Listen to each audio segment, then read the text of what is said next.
Most of what we call health today has nothing to do with being well.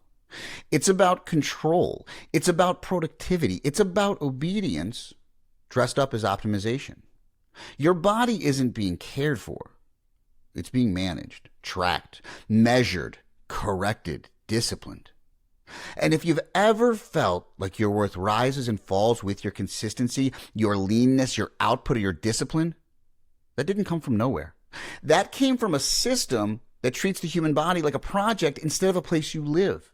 And once that system gets inside you, it doesn't just shape how you eat or train.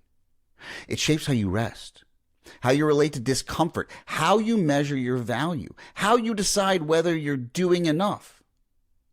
In the last episode, I talked about the postmodern self, how identity is fractured, how meaning isn't handed to us anymore, and why so many people feel scattered, overwhelmed, and internally conflicted.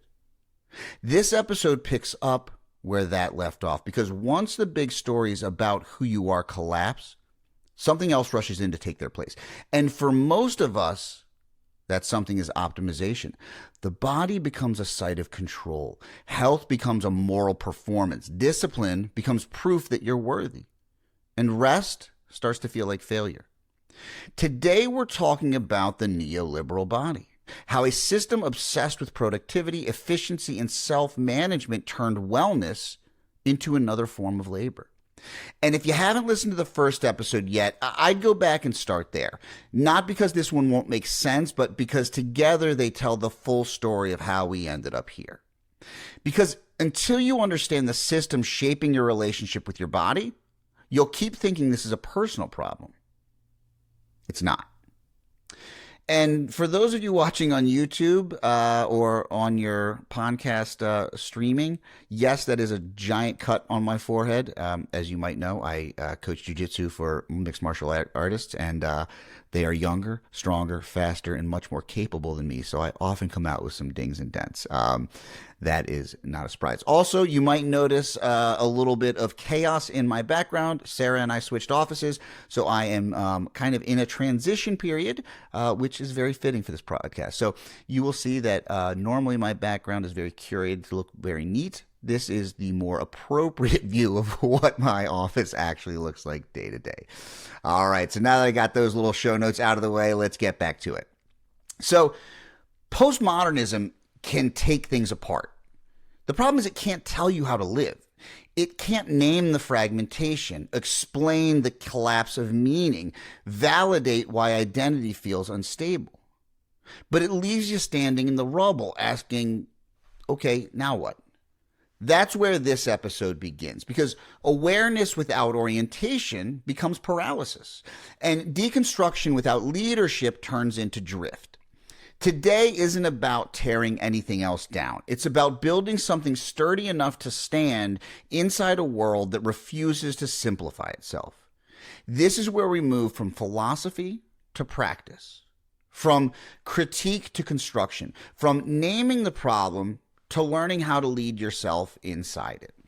If part one explained why you feel the way you do, this episode is about how to live from here forward, with clarity, coherence, and a center that doesn't disappear every time the world shifts.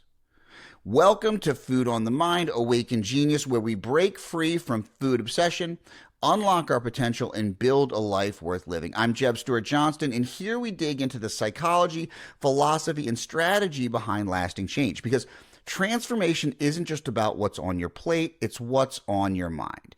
If you're here, thank you. And if you find this episode valuable, hit subscribe, leave a review, or tap like if you're watching this on YouTube. It helps more than you know. Now, let's dive into part two. So let's talk about my philosophy, a postmodern response. So if postmodernism leaves us standing in the rubble of old stories, then the question becomes simple. How do we live now? How do we build a self in a world without a single script? How do we create meaning when meaning isn't handed to us anymore? And this is really where my philosophy begins. Not as a rejection of postmodernism, but as an evolution of it. Postmodernism shows us the cracks. It revealed the plurality inside us. It exposed the instability of truth and the weight of context. It made us honest about the world we actually live in.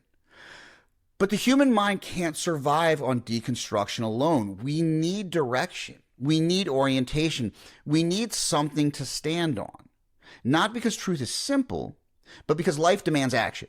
So here's the answer I've come to after years of coaching, recovery, relapse, rebuilding, falling apart, getting back up, and watching people search for themselves in the middle of all this cultural noise. You don't need one story. You need a center. Not a rigid identity, not a grand narrative, not a single truth hammered into place, but a core you can return to when the world around you fractures. That center is self-leadership. The version of you that isn't one of the parts, the version of you that isn't fighting for control, the version of you that can hold the different voices inside you without becoming any of them. A steady hand in the middle of a plural system. Because you're not required to fix the fragmentation. You're required to lead it. When you do that, when you step into that internal center, everything shifts. The part of you that wants comfort and the part that wants growth can finally coexist. The part that's scared and the part that's ambitious can have a conversation instead of a war. The part that avoids and the part that longs for a momentum can finally be heard without sabotaging the whole system. This isn't about control. This is about relationship. A relationship with the many parts of yourself grounded in something deeper than any one of them. And that brings me to the second piece of this philosophy. Your body is not separate from your meaning making. Your biology isn't optional. Your nervous system is part of the truth. Postmodernism told us truth is contextual, and that's right. But context isn't just cultural or linguistic. It's physiological. Your capacity is a truth. Your regulation is a truth. Your overwhelm is a truth. Your safety is a truth. You can't think your way into coherence. You have to feel your way into it by learning how to read the signals of your own system. That's nervous system intelligence.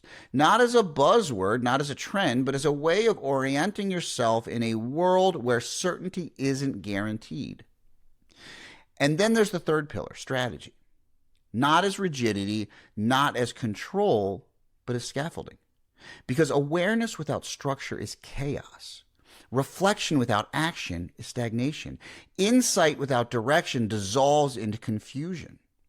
You don't need a rigid plan. You need a flexible structure, something you can adapt as you change, something that helps you move forward even when the path isn't clear, something that doesn't demand perfection but invites leadership.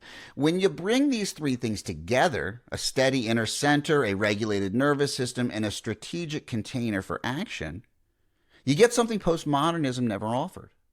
A way to live, a way to choose, a way to lead yourself inside complexity. Not by pretending the world is simpler than it is, and not by surrendering to the chaos of 1,000 truths, but by building a core strong enough to carry the weight of your own multiplicity. Postmodernism opened the door, but you still have to walk through it. And when you do, you stop searching for a single story to save you and start becoming the one who leads the many stories inside you. Postmodernism gave us language for the world we actually live in. The complexity, the fragmentation, the collapse of singular narratives. It helped us understand why old systems don't fit anymore, why we feel peeled apart, why identity isn't a clean single-thread experience. But here's where I part ways with it. Because at some point, you have to stop analyzing the cracks and start living your life. And there are places where postmodernism simply doesn't serve the human experience, places where it becomes more obstacle than insight. Let me walk you through one of the biggest ones. I don't buy the idea that your truth excuses your outcomes. One of the most seductive misunderstandings of postmodern thinking is this idea that if truth is subjective, then anything goes. That you can bend reality to your story, that consequences are negotiable, that your interpretation is all that matters. But interpretation doesn't override physics or biology or behavior. You can tell yourself a story about why you overeat. You can tell yourself a story about why you avoid hard conversations. You can tell yourself a story about why you can't change. But your nervous system still responds. Your body still keeps score. Your relationships still feel the impact. Your life still moves, or doesn't, based on what you do, not just what you believe. Subjective truth can explain your behavior. It cannot protect you from the consequences of that behavior. And any philosophy that pretends otherwise is leaving you unprepared for your own life.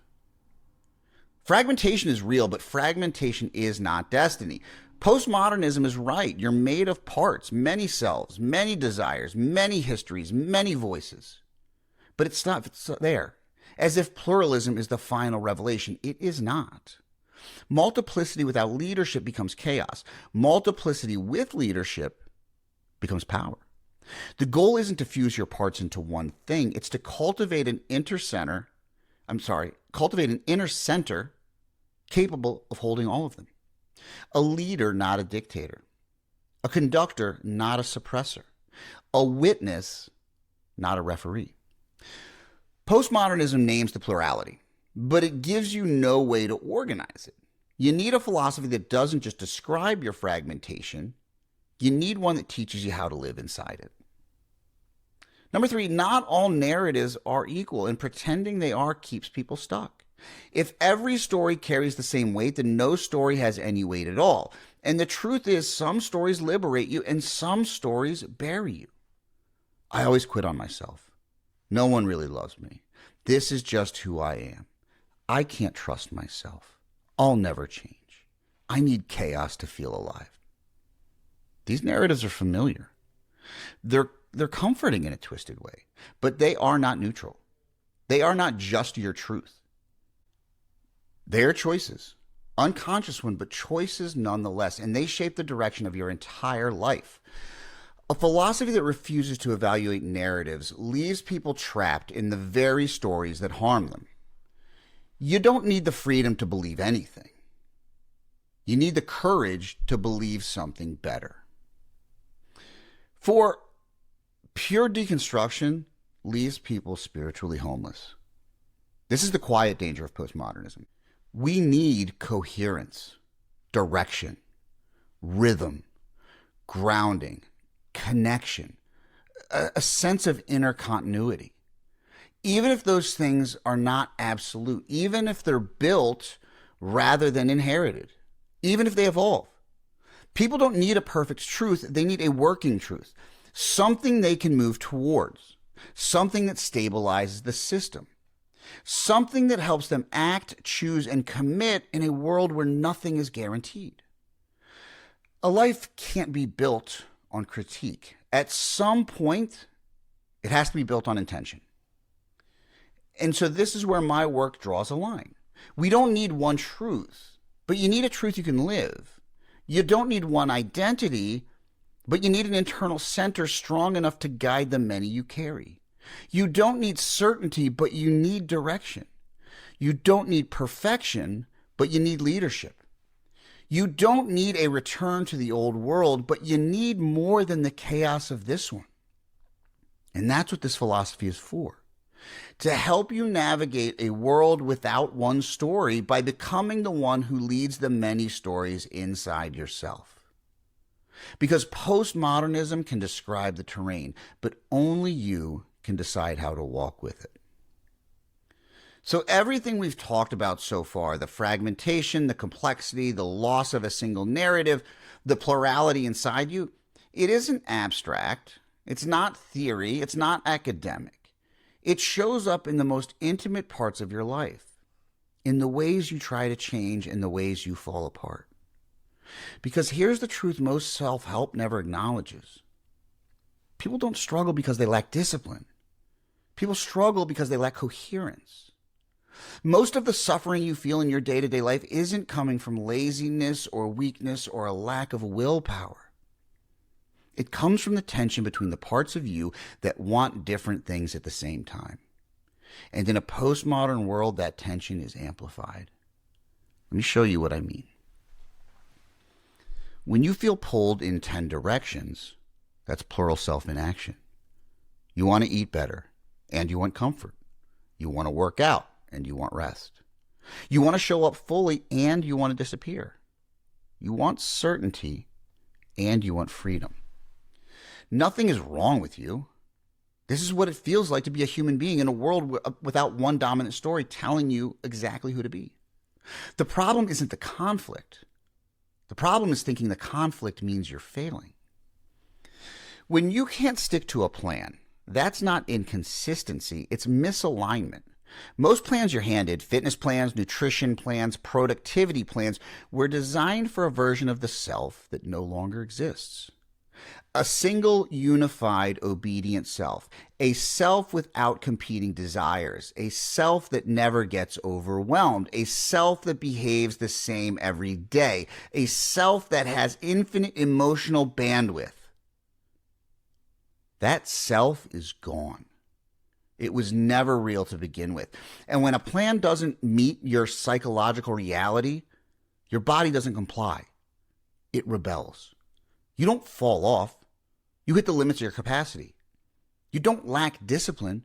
You lack integration. And no amount of motivational language will override an incoherent internal system. When you binge, overspend, shut down, avoid, or distract, that's not moral failure. It's nervous system logic. In a fragmented world, your nervous system becomes the last remaining compass you have, even if you don't know how to read it. When you're overwhelmed, your system goes into survival mode. When you're overloaded, it reaches for regulation. When you're emotionally flooded, it grabs the fastest exit. Food becomes a tranquilizer. Shopping becomes a fantasy. Work becomes anesthesia. Scrolling becomes dissociation. Conflict becomes collapse. These behaviors aren't random. They're not proof that you're broken. They're signals from a body trying to find stability in a world that offers very little of it. And when you teach these behaviors as moral problems instead of biopsychological ones, the shame becomes heavier than the habit itself. When you feel lost, it's not because you don't know your purpose. It's because the world no longer hands purpose out. There used to be one story. This is who you are. This is what matters. This is how you live. This is the path. Now, there are 1,000 paths. And you're expected to choose with perfect clarity. That pressure becomes paralyzing. When people say, I feel stuck, what they mean is, I don't know which part of me to listen to, and I'm terrified of choosing wrong. That's not a motivational issue. This is the psychological cost of a world without unified meaning. You're not weak. You're navigating complexity you were never trained to hold. When you collapse into perfectionism, that's your attempt at finding a single narrative again. This is the part almost no one sees clearly. Perfectionism is not about high standards. Perfectionism is a hunger for certainty, for one right way, for one identity that feels solid enough to silence the internal noise. When the world feels unstable, perfectionism becomes a substitute for safety. But it backfires every time. Because perfectionism demands a version of you that doesn't exist. Consistent, unchanging, untriggered, unfractured, superhuman. Your nervous system collapses under that weight. And the moment you break the rules, your entire identity falls apart. Not because you're dramatic, but because the system you were given cannot hold the reality of who you are. When you feel like you're sabotaging yourself, you're not. You're negotiating with yourself. Self-sabotage is not destruction. It's self-protection wearing the wrong outfit. It's the part of you that's scared. the part that's grieving, the part that's overwhelmed, the part that doesn't trust stability because it's never experienced it, the part that's trying to save you from an internal or external threat, even if the method makes no sense today. Postmodern fragmentation doesn't create self-sabotage. It reveals the parts inside you that were always fighting for control. The goal isn't to eliminate those parts. It's to lead them. Real personal development isn't about protecting the self. It's about organizing the self. It's not about rejecting your contradictions. It's about learning how to hold them. It's not about forcing discipline. It's about creating internal coherence. It's not about finding one true identity. It's about becoming the one who can meet every identity you contain. It's not about ending conflict. It's about leading it. This is what transformation looks like in a postmodern world. Not the elimination of complexity, but the ability to navigate it with intention. That's the real work. That's the real power. That's the kind of development that actually lasts.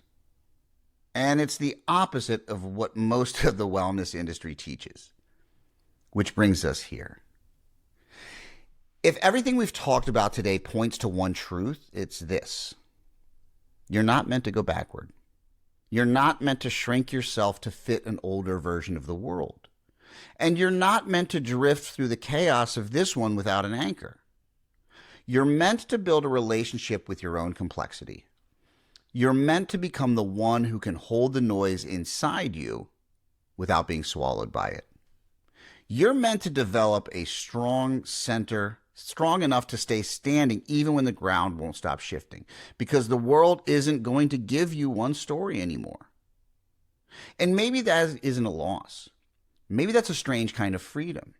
The freedom to choose what you stand on, the freedom to choose what you move toward, the freedom to choose the meaning you're willing to carry, the freedom to lead yourself when no single narrative can do it for you. Not a grand philosophy, not a rigid identity, not a perfect truth. Just something honest enough to shape the life in front of you. You don't need certainty. You need integrity. You need intention. You need the courage to listen to the parts of yourself you've been avoiding, and the steadiness to not get lost in them. That's the invitation.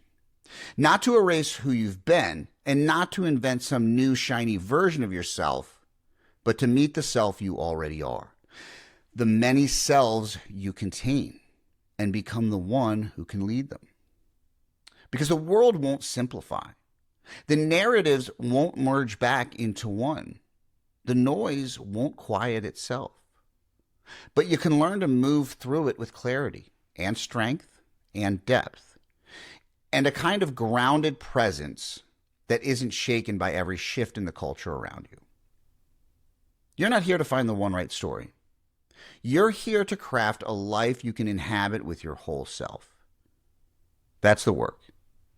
And it's available to you right now. If you take nothing else from this episode, take this. You're not supposed to have all of this figured out. No one handed you a map for a world this complex. No one taught you how to lead a self made of many selves. No one trained you to hold uncertainty without collapsing into fear or fantasy. But you can learn. You can build a center that doesn't depend on the world behaving itself. You can develop an internal steadiness that doesn't vanish every time your life shifts. You can create a relationship with your own contradictions that doesn't dissolve into chaos or shame. The world isn't getting simpler, but you can get stronger, clearer, more honest, more grounded, more yourself. And that's the real work. Not perfection, not certainty, not alignment with some ideology, just becoming the one who can lead your own life with intention. That's the invitation. And if you choose it, everything changes. Not because the world gets easier, but because you get deeper. The awakening isn't a single moment, it's a lifelong practice. Awaken yourself, awaken your genius, awaken your power. Walk with this path with intention, and I'll meet you along the way. Thanks so much for listening.